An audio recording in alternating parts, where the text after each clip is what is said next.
John Fitzgerald Kennedy, do solemnly swear I, John Fitzgerald Kennedy, do solemnly swear that you will faithfully execute the office of President of the United States that I will faithfully execute the office of President of the United States and will, to the best of your ability, to the best of my ability, preserve, protect, and defend the Constitution of the United States. preserve, protect, and defend the Constitution of the United States. So help you God. So help me God.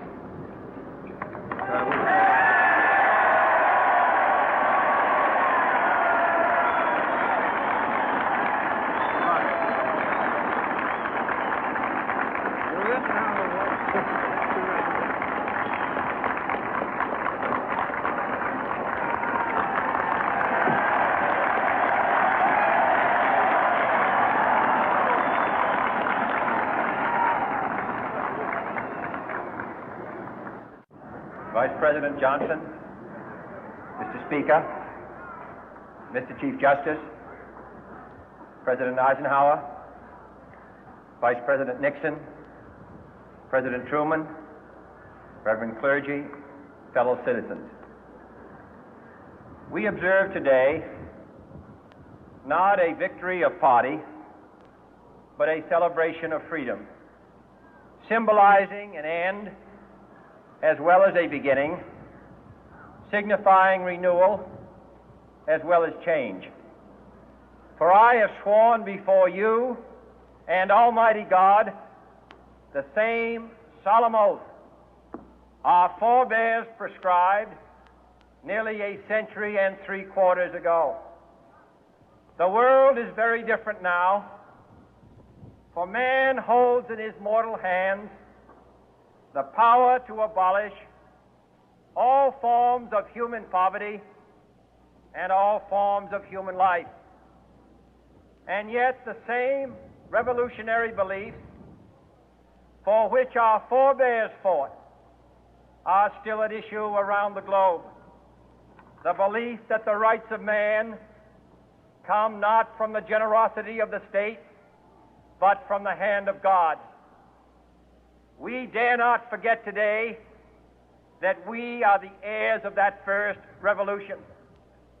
Let the word go forth from this time and place to friend and foe alike that the torch has been passed to a new generation of Americans born in this century, tempered by war, disciplined by a hard and bitter peace, proud of our ancient heritage, and unwilling to witness or permit the slow undoing of those human rights to which this nation has always been committed and to which we are committed today at home and around the world.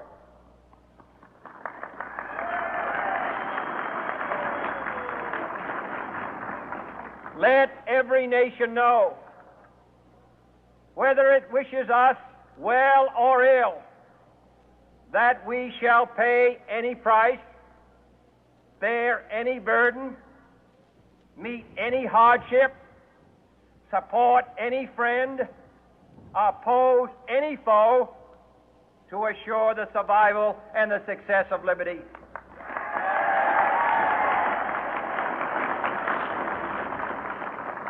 This much we pledge and more.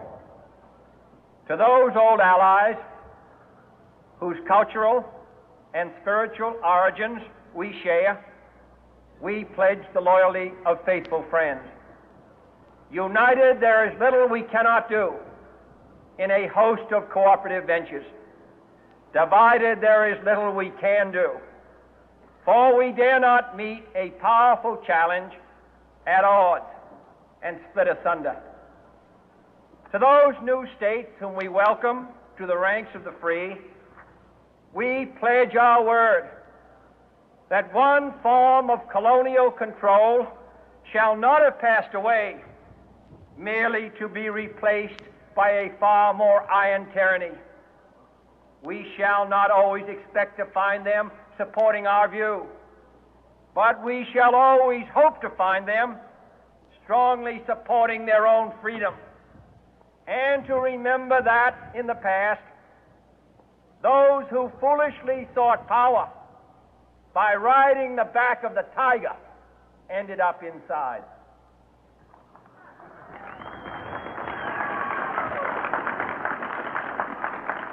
To those people in the huts and villages of half the globe struggling to break the bonds of mass misery, we pledge our best efforts to help them help themselves for whatever period is required, not because the communists may be doing it, not because we seek their votes, but because it is right. If a free society cannot help the many who are poor, it cannot save the few who are rich.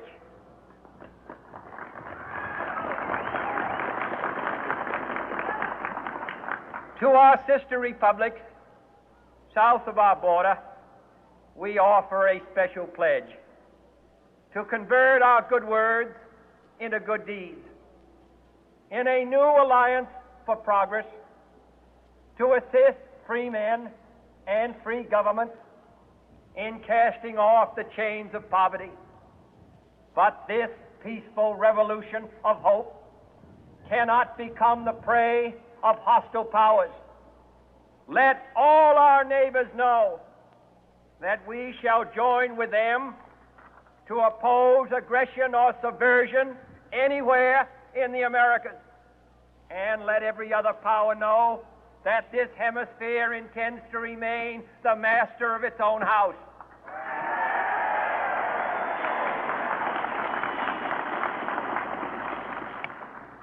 To that World Assembly of Sovereign States, the United Nations, our last best hope, in an age where the instruments of war have far outpaced the instruments of peace, we renew our pledge of support to prevent it from becoming merely a forum for invective, to strengthen its shield of the new and the weak, and to enlarge the area in which its writ may run. Finally, to those nations who would make themselves our adversary, we offer not a pledge, but a request that both sides begin anew the quest for peace. Before the dark powers of destruction, unleashed by science, engulf all humanity in planned or accidental self-destruction, we dare not tempt them with weakness, for only when our arms are sufficient beyond doubt can we be certain beyond doubt that they will never be employed.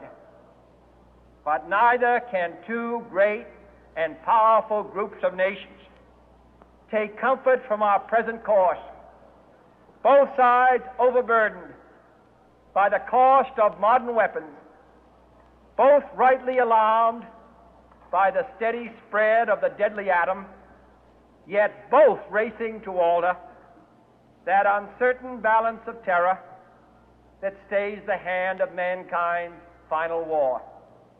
So let us begin anew, remembering on both sides that civility is not a sign of weakness, and sincerity is always subject to proof. Let us never negotiate out of fear, but let us never fear to negotiate.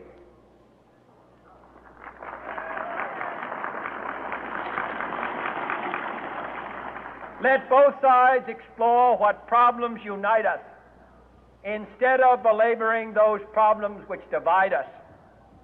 Let both sides, for the first time, formulate serious and precise proposals for the inspection and control of arms, and bring the absolute power to destroy other nations under the absolute control of all nations.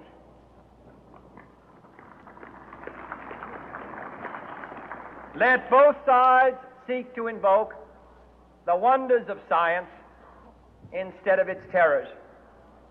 Together, let us explore the stars, conquer the deserts, eradicate disease, tap the ocean depths, and encourage the arts and commerce.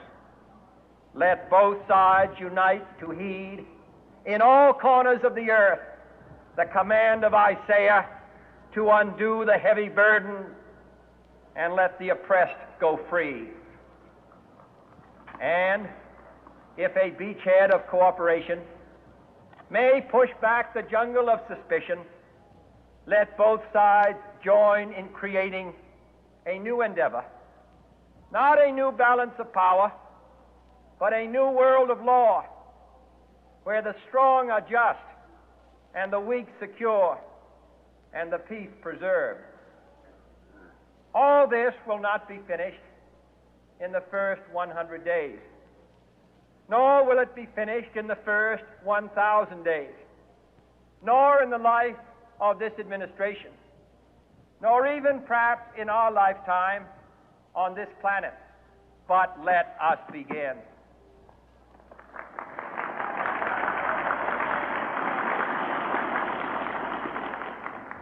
In your hands, my fellow citizens, more than mine, will rest the final success or failure of our course. Since this country was founded, each generation of Americans has been summoned to give testimony to its national loyalty. The graves of young Americans who answered the call to service surround the globe. Now the trumpet summons us again, not as a call to bear arms, though arms we need, not as a call to battle, though in battle we are, but a call to bear the burden of a long twilight struggle, year in and year out, rejoicing in hope, patient in tribulation, a struggle against the common enemies of man, tyranny, poverty, disease, and war itself. Can we forge against these enemies a grand and global alliance, north and south, east and west, that can assure a more fruitful life for all mankind? Will you join in that historic effort?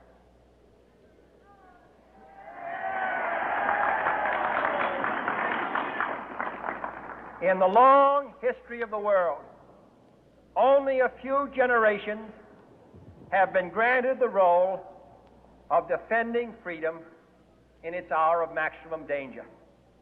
I do not shrink from this responsibility. I welcome it.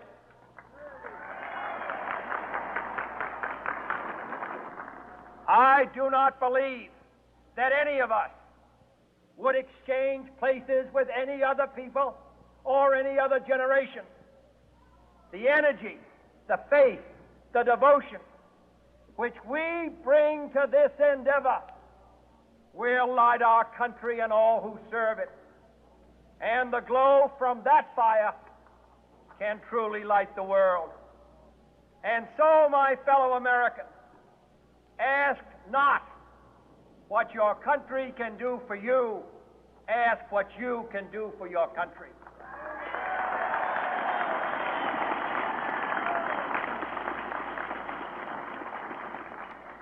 My fellow citizens of the world, ask not what America will do for you, but what together we can do for the freedom of man.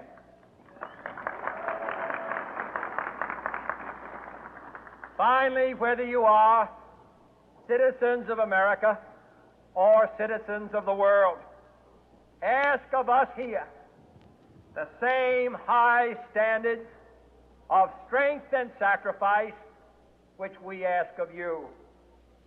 With a good conscience, our only sure reward, with history the final judge of our deeds, let us go forth to lead the land we love, asking His blessing and His help, but knowing that here on earth, God's work must truly be our own.